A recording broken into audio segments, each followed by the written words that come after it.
अंबिकापुर के मैनपाट में भूमाफियाओं ने अनोखे तरीके से जमीन फर्जीवाड़ी को अंजाम दिया। जालसाजों ने पहले तो सिस्टम के लूप होल का फायदा उठाकर सरकारी जमीन को निजी खातों में दर्ज कराया और फिर उस जमीन के नाम पर करोड़ रुपए का लोन ले लिया।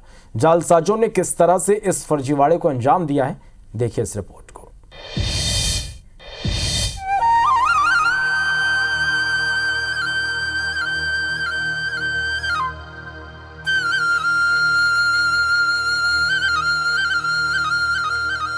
अपनी नैसर्गिक सुंदरता के लिए मशहूर सरगुजा के मैनपाट को छत्तीसगढ़ का शिमला कहा जाता है।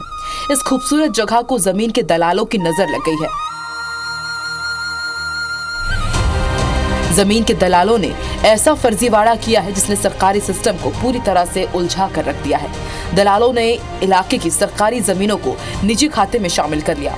साथ ही इस जमीन के दस्तावेज के आधार पर बैंकों से करोड़ों का लोन भी ले लिया है। खुलासा होने के बाद कलेक्टर ने फर्जी जमीन को शासकीय मद में दर्ज करने का आदेश जारी कर दिया है। लेकिन ऐसे में बैंक की मुश्किल ये है कि वो अपना कर्ज अब कैसे वसूल करे। अंबिकापुर की ओर जो कृषि क्षेत्र थे जहाँ पर कि इस टाइप के विवाद आए थे, उसमें जो कृषि ऋण हैं उसके लिए जो नाबार्ड और आरबीआई की जो गाइडलाइन है उसके अंतर्गत ऋण वितरण सुनिश्चित किया जाता है। फर्जीवाड़े का खुलासा तब हुआ जब स्कूल, नर्सरी, गोचर मद जैसी सरकारी जमीनों के रिकॉर्ड भी शासकीय अकाउंट में दर्ज करने की बात सामने आई। जानकारी के सामने आते ही तत्कालीन कलेक्टर ने मामले को गंभीरता से लेते हुए जांच कराई।